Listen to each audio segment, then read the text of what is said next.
Hello friends, போன வீடியோல gift-ஓட basic concepts பத்தி பார்த்தோம்.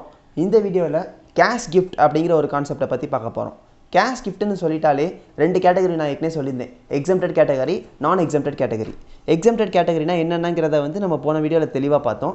அந்த exempted categoryல நம்ம ஒரு gift ரிசீவ் பண்ணிருந்தோம்னா எவ்வளவு amount taxable அப்படிங்கறத இப்ப பாப்போம்.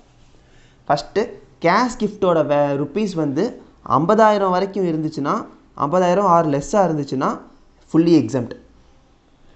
அதே 50000 க்கு மேல போச்சுனா அப்பவும் fully exempt. ஏன்னா cash gift under exempted category.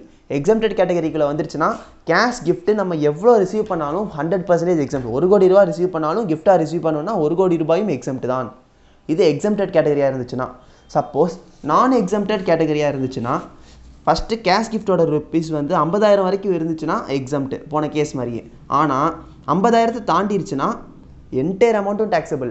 50000 வரைக்கும் exempt கிடையாது. இப்போ non exempted category இந்த முன்னாடி வீடியோல சொல்லப்படுற அந்த 8 பேர்ட்ட ஒரு 7 பேர்ட்ட வாங்காம வேற யார்ட்டையாச்சு ஒரு 60000 ரூபாய் வாங்குறாங்கன்னா அதுல 50000 ரூபாய் வரைக்கும் exempt, மீதி 10000 ரூபாய் taxable கிடையாது.